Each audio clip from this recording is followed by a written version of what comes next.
Umamin ka! Tauhan ka ni Lutgarda, no? Wait, teka. Umamin ka! Umamin ka! Teka lang, di ba opisina to? Kung makahawin, para sa mga polis. Sorry, ito saan kayo. Pero kanina pa ako umaamin, di ba? Kung ganon, okay na yan! Kung ganon. Ano pa yan? Ano yun? Ano yan? Asin po, boss. Asin? Bakit parang wala siya epekto? Eh, syempre, paminta yan, no? Paano epekto yan? Ito paminta. Asin to kasi 5 yung butas, oh. Pag 5 butas, paminta. Ang asin, isa lang. At saka ang asin na maalat. Masama sa liver. Di ba, boss? Hindi. Ha? Sa bato masama yung maalat. Teka. Bakit dyan napunta usapan natin? Oo nga, akala ko ini-interview niyo ako. Oo nga. Ha? Oh, umamin ka na! Tauhan ka ni Lutgarda, di ba? Kasi nga, ano, 7 beses ko na nga inamin sa inyo na tauhan ako ni Lutgarda. Oo, umamin ka rin.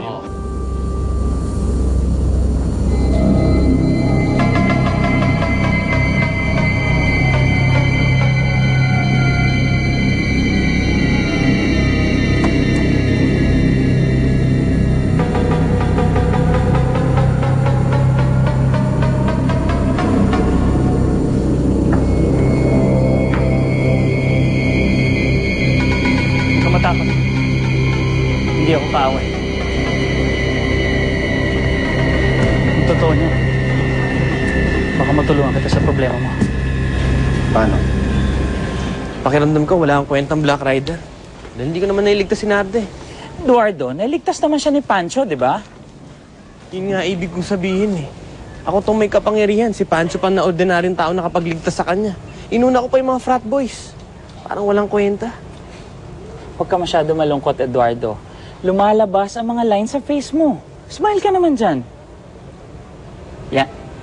Sa bagay, kapag nag-smile ka naman, lumalabas naman yung laugh lines. Kaya ako hindi ako nag-worry. Hindi rin ako umingiti. Para matagalan bago lumabas yung lines sa face ko. Feeling ko, Watson, parang baliwala ang pagiging Black Rider ko. Pero ito, ngayon ko lang sasabihin sa inyo, kaya naman ako sunod-sunuran kay Lutgarda kasi parati niya ako pinapasukan ng linta sa tenga. Linta sa tenga? Kaya ano nga, inosente nga ako. Biktima rin ako parang kayo. Feeling ko nga na-rape ako eh. Ganun naman pala, bossing. Nakakaawa naman siya. Oo nga, eh. Bossing, Chief, baka pwedeng pakawalan na natin siya. Pakawalan? Pakawalan ka mo? Opo, pakawalan po. O sige. Naku, bossing, thank you ah. Ay! May yaka, oh. May ganun. Allergic ako sa linta. May naimbento akong serum. Baka ito ang solusyon sa problema mo. Tagal na ako minamalit ni Dr. Morgan. Nasabihan niya akong bobo, inutil, walang silbi. Hindi niya alam. Nakaimbento ako ng serum. At sa pamamagitan mo, gusto kong patunayan sa kanya na may utak din ako. Ano? Payag ka?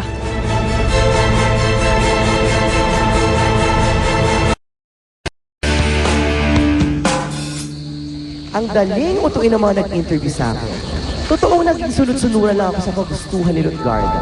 Pero may hindi ako sinabi sa kanila. Kahit patay na si Lutgarda, naiwan pa rin sa akin ang kakayahang pasunurin ang mga linta. Magagamit ko ito.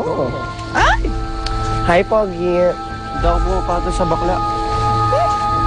Ganon.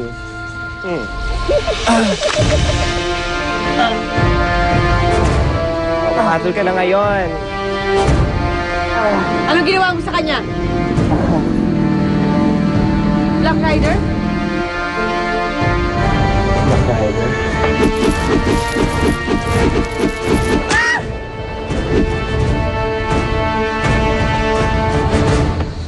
Maraming salamat, Darna. Huwag ka sa akin magpasalamat. Kay Black Rider. Maraming salamat, Black Rider. Wala ka naman. Sige, umuwi ka na. Salamat at may kasama na ako sa pagpapanatili ng kapayapaan dito sa San Martin. Sandali lang! Anong pangalan mo? Kung sasabihin mo ang totoo mong pagkatao, sasabihin ko sa yung akin. Kung ganun, sapat na sa akin ang tawagin mo akong Black Rider.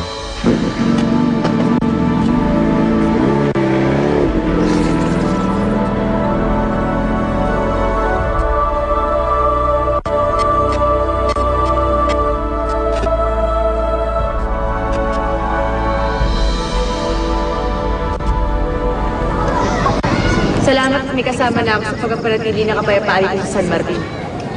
Hindi ito na wala akong pakilala. Hindi yung Black Rider. May nagagawa ko para sa Martin. Oh, tapos, ano nangyari? Umalis na siya tapos hindi nagpakilala eh. Di, sino kaya siya? Sino kaya si Black Rider? Dapat sinundan mo siya. Lumilipad ka naman eh. Tapos inalam mo kung saan siya nakatira.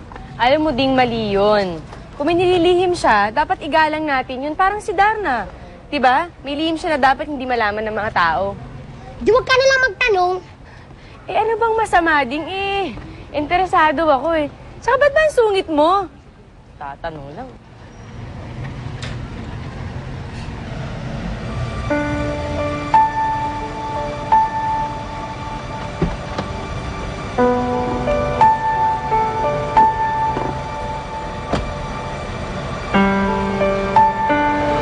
Narda. Eduardo? Ang lagkit ah. Daig pa ang galapong.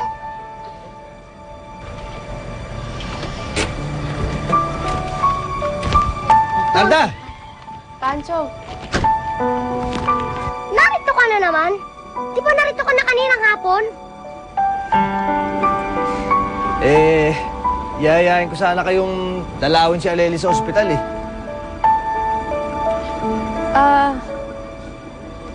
Sige. Ikaw, Kuya Eduardo, gusto mong sumama sa ospital? Ako? Ayos lang ako. May gagawin pa ako eh.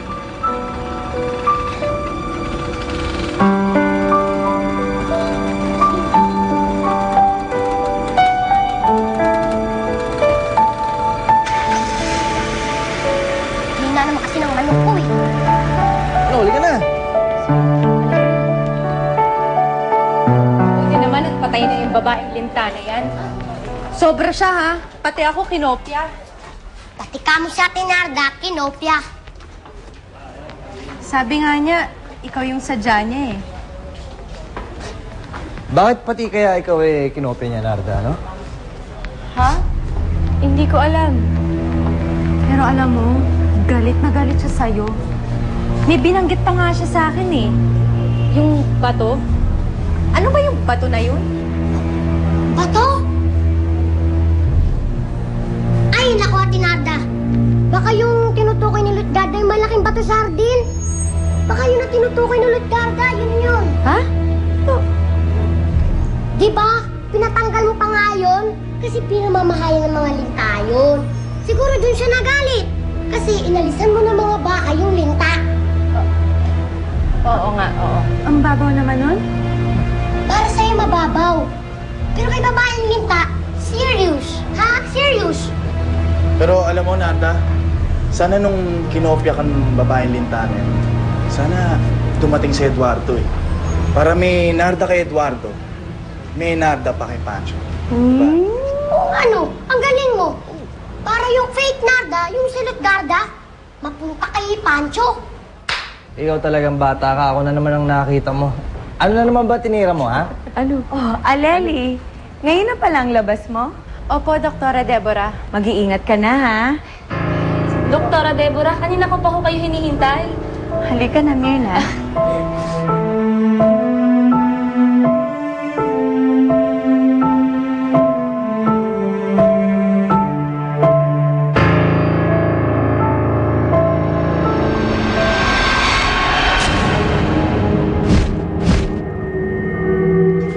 Tinarda! Napalitaan mo na ba na gumagaling manananggal? Hindi totoo ang manananggal.